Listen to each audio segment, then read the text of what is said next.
So this is fun. I knew we would have a good time. Um, I want to talk about, I want to talk about dreams. I want to Okay. talk about disruption and what you've observed that holds people back from Mhm. fulfilling the potential that they've got. I think what I have found most holds people back is what is going on in their mind. So I don't want to diminish the fact that people have different starting points. People have different levels of privilege. Where they were born, what time they were born, what gender they were born. All those different things. So I don't want to diminish that. But but we all know people who have been born with very, very little and accomplished so much. And then we Yeah. know people that from a privileged standpoint have been born with so much and accomplished so little. And so the differentiating factor is, what do they believe about themselves? What do they believe about possibility? What do they believe? And are they agentic? Do they believe that they can affect the future? Do they believe that they can change? Do they believe that they can grow? Do they believe that growth is their default setting, or don't they? And so if we that's the differentiating factor, and it always is going to come, if you look at yourself and things that you might have wanted to have achieved and haven't quite yet, and I look at as well, we can look at some percentage of this is the system, some percentages of this is the people around us, but what percentage is me? And almost always I have far more control over the outcome than I think I do. That willingness to take 100% responsibility, to act and not be acted upon, that is always going to be that differentiating factor. So again, don't want to diminish the starting point, but it ultimately comes down to how we're choosing to think about ourselves and how we're choosing to think about the world. So I'm smiling because the master class that we provide to our clients, our members, is called Making Your Own Weather, and it's all about agency. Yes, it's raining. Yes, it's cold. Yes, it's whatever. I'm not denying the reality of what Mhm. is, Mhm. and you can't control that. The weather is what it is. But but you've always got control over your attitude, and you've always got control over your actions. You have agency every moment of every day.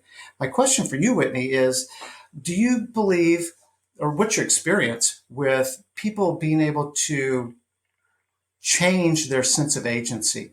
Or Mm. do people have a pretty hardwired, it's if I don't believe I can change, I can't? Or can people be taught, no, actually you can change. You do have more Yeah. agency than you.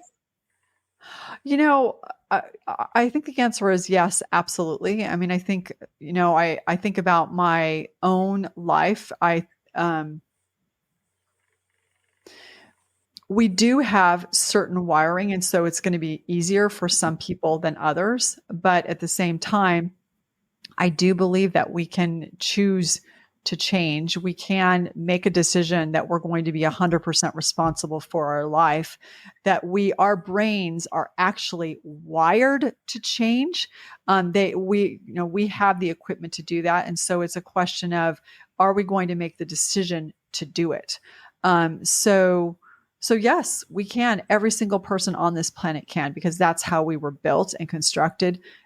And we need to make the decision that we're going to do it. And for some of us, it's going to be harder than others, but we still can do it. Yeah, we can choose to change. That is such Yeah. Yeah. that's I great. feel like I'm speaking. Yeah. I feel like I'm speaking in generality. So if No, no, no, maybe that's a one more. great. I'm Okay. embracing that term. I Okay. think that's a really Okay. cool term. We can choose to. You can choose to change, Mm-hmm. and I think that that's an epiphany for a lot of people. And just thinking about disrupt yourself and things that are disruptive. Sometimes the way even the title implies, you can disrupt yourself. Oftentimes we Right. find, again, because of where we tend to meet people is in job search, they've been laid off or whatever's Mm-hmm. happened. They didn't choose the disruption, but they've, you know, turned it into a benefit finding exercise. So I wouldn't have chosen this for myself on its face, but Right. what's the good that can come out of this? And so Yeah. we start to benefit find that creates hope, optimism, future, not looking back. I'm curious how that fits into how you think about stuff. Oh, absolutely. I mean, I think it's interesting because I have lost a job, and I think, 25 probably to 30% of our population, has lost a job at least. And my hypothesis actually is that at some level we knew it was time for us to do something different, but we weren't quite ready to get there for whatever reason. And the Yeah. universe kind of moved us along. And I also find, and I think this was the case for me, is that we often, when we do lose a job, when we look back, if we're willing to be agentic and say, okay, not why am I here? Why did this happen? But now that I'm here, what do I want to do with this? How do I want Yes. to turn this into a gift? How do I want to make, how am I going to choose to make meaning of this? And this goes a little bit to some a priori assumptions that we might have about the universe. If we believe, and I do believe, that we are on this planet to develop a character, to develop as a human being, then I can take a job loss and make meaning of it in a way that this is a gift for me to grow as a human being. And in the end, I will be a better person than I was when this happened if I choose to turn my constraint into a tool of creation. Yeah, so this is very, in line with like Viktor Frankl, right? In Man's Search for Meaning, and Mhm. logotherapy, which is finding meaning in things, which is different than finding blame or Oh, yeah. other avenues. Other avenues. It's finding, why am I a victim versus, well, what's the meaning? How can I grow? How can I serve in the midst of what I've Yeah. been presented with? That is so empowering for people. I think that is like one of life's biggest unlocks is Mhm. finding your purpose in this versus other alternatives that people could choose. Yeah. And you know what's I found for me, Bob, and I suspect this is true for most of us, is that there are certain places where we're actually really good at having a growth mindset of making meaning of, oh, this happened and this was tough and here's what I figured out and here's what I learned. And we all, not all, but many of us also have Achilles heels where there's certain areas or certain pockets of our lives where when something difficult happens, it's very challenging to go into that place of growth mindset. So those are the real growth edges for us in terms of our as a Yes. human being and character. And so I think it's very much a continuum. Like we talk about growth mindset, but I think we all have a growth mindset until we don't. And so it's in that place where, right?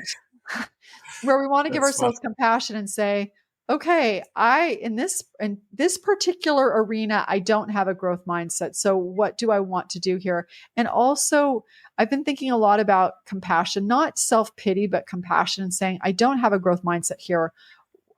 There probably for good reason. There was something that happened in my childhood that made it so I didn't. But now, what again? Not why, but what do I want to do with this? Because that allows us to be an agent, not be a victim, and move forward as people. Well, it's. I'm probably being slow getting to your party here, but even as you were describing sort of those edgy things, Uh-huh. is the opportunity to enter into an S curve in that Yep. arena, that area of my life, but with the understanding that I'm not going to have mastery. In fact, I'm not even going to be in a flow state for maybe a Mhm. while. But it's just the fact of starting and just embracing it. Like I'm just going to make little baby steps and we'll get there when we get there. But what I'm not going to do is opt out of being on that S curve. Right. I'm not going to give up. I won't give up. I think that's Right. that's the key. Is like I'm gonna persist. And one of the things that will often happen with a new S curve is that because it's so uncomfortable and it feels painful in some ways of being uncertain, and when you're looking for a new job, we have to ask ourselves the question of, okay, so is this painful? And does this mean that it's the wrong S curve because I'm super uncomfortable? Or does it just mean I haven't been here long enough to have enough data to know if it's going to make sense or not?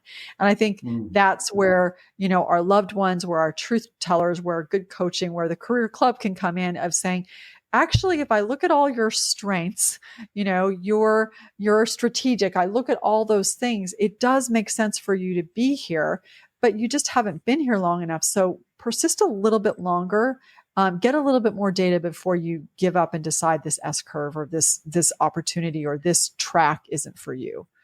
That's a great insight. And where we see that playing out a lot is by getting people in community. So people are at different places on the S curve. Yep. And so being able to see, Susan, who's been in this just a little bit longer, who can be empathetic and say, Whitney, I know how you feel. I felt the exact same way. What I found was, and you're going to find it too, just don't give up. And, Right. some days we're the encourager, some days we need the encouragement. But that's, for me, is the beauty of being in community, so that you don't just get lost in the fear, the doubt, whatever things might be trying to get you off that curve and to quit. Yeah. Did Yeah. you find that in kind of personal development, how important community really is? Yeah, I mean, I think it's important. I think when I think about community, I think of it in a number of different ways. So there can be the community of you're in on a team with other people, but I think if you're looking for a job, then maybe not the community, but you're creating these cohorts, and that's why we talk about different kinds of diversity you want to have.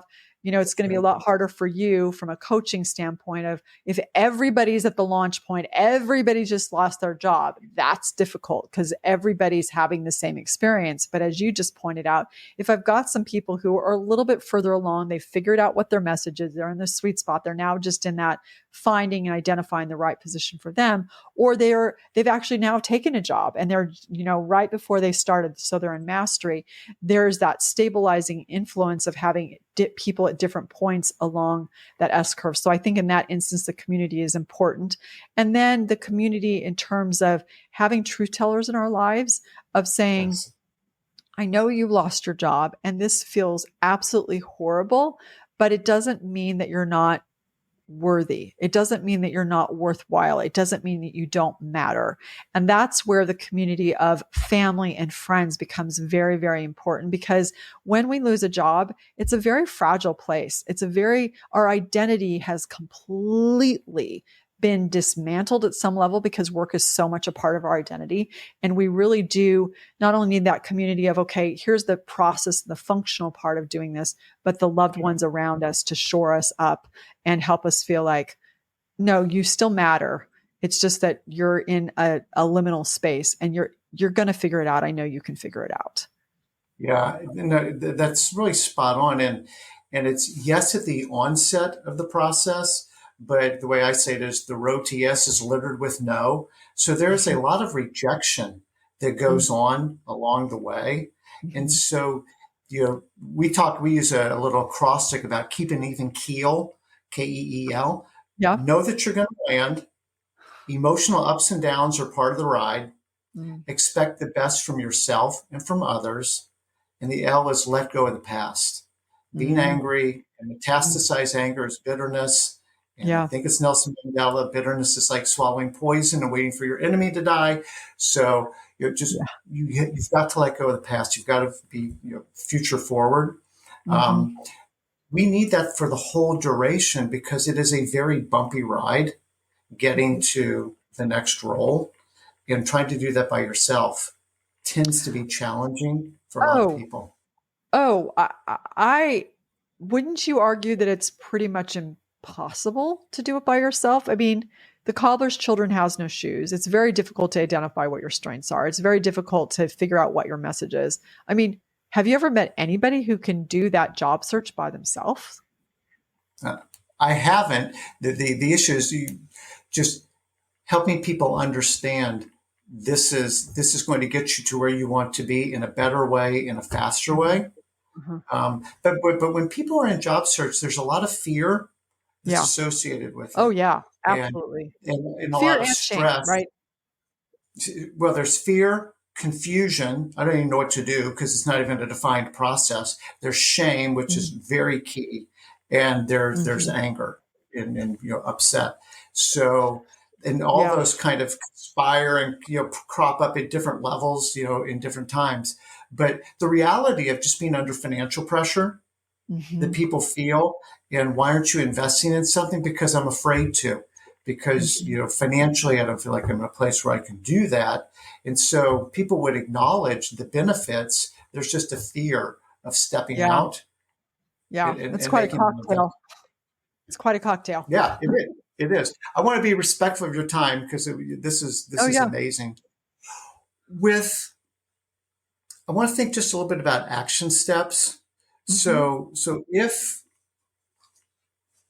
if we can agree, and if somebody listening to this podcast or watching us on YouTube is like, that sounds really inspiring, but I still feel kind of stuck. Mhm. What are just one, two, three kind of practical things, Whitney, that you might encourage somebody that they could do pretty much today to Yeah. start to make progress to the life that they really want to be living? Okay. Yeah. So I would say the first thing is to draw out the S curve that we talked about and to see where you are, and if you're at the launch point of the curve, to just know that this is normal and that in fact you're growing really quickly. You just can't see it, and so to uh, pull out a picture of yourself when you were really young and look at it and say, I wouldn't beat up this 5-year old. I wouldn't beat up this 8-year old. Why am I beating up myself right now? And just say, I'm doing this new thing and I'm feeling really uncomfortable and this is normal and it's going to be okay. So that would be the first thing that I would encourage people to do. The second thing would be is sometimes when we're in that place of confusion and I'm not sure what to do, we start to set too big of goals, and so I would harness the power of dopamine. Dopamine kicks in when you get this upside surprise, and so if you're thinking to yourself, well, I'm going to reach out to 5 people today and look for a job. Maybe it's not 5 people. Maybe it's I'm going to draft a really bad draft of an email that I want to send to someone. I'm going to check it on ChatGPT, have someone else look at it, and I'm going to send it to someone that feels somewhat safe to send it to, so that you're making it even smaller. Like give yourself such small goals that will only take you a couple minutes just to start to build that momentum and build that confidence. And then the third thing that I would really encourage you to do is, if you're not already, go outside and exercise, take a walk, be outdoors for even 15 minutes. And I'm going to give you fourth thing is to be aware of your Bonus. yeah, you be aware of your language that you're using of I have to or I'm bad at. Your language, the power of your words is what creates your reality. And so use words like I choose. If you want to use the words I am, I am smart or I am figuring this out. I haven't figured it out yet. And so really be aware of your self-talk. And if you find yourself using self-talk that isn't positive, say, oh, I just noticed I'm using not positive self-talk. Don't beat yourself up, but just be aware of it. And so those would be my 4 suggestions of things that you can do today, right now, that will help you have that mindset that you want and need to move off the launch point of this curve and go into your next gig, your next job, your next opportunity, which if you will use this as an opportunity, this constraint as a tool of creation, it will allow you to be more of who you are and turn into possibility and an even happier life than you currently have, because you took this opportunity and made it and used it as a gift. Wow. Whitney, I can't do better than that. I'm going to end on a very, very high note. I think I could talk to you for hours and hours. There's so much that you're offering, so much value that you're delivering to individuals, to companies, to your clients. If people want to learn more about you and your company, what's the best way to do that? Mm. I think the best way is we have a website. It's the disruptionadvisors.com. If you want to learn more about, me generally, you can listen to the podcast, but a good starting place is to go just to our website and poke around. We have certification in smart growth. We do coaching, we do offsites. We have a tool and assessment that allows you to see where you are on the S curve and also see what the weather is like, and assess if it's conducive to growth. So those are all some just different ways that we could engage. Awesome. And I would just throw in, please follow Whitney on LinkedIn. I think you've got 1 billion followers, 1.8 million. I think seriously, I've really enjoyed following you. You post regularly. It's always encouraging, uplifting, but instructive. And I find great value in that. So thank you so much for spending some time with us today. Oh, thank you for having me, Bob. No, thank you. And thanks everyone for watching. If you're watching this on YouTube, please subscribe and comment. If you're listening to this on audio on your favorite podcast platform, please rate and review. It really does help. And with that, Whitney, thank you again. I hope you have a wonderful rest of your week. Thank you.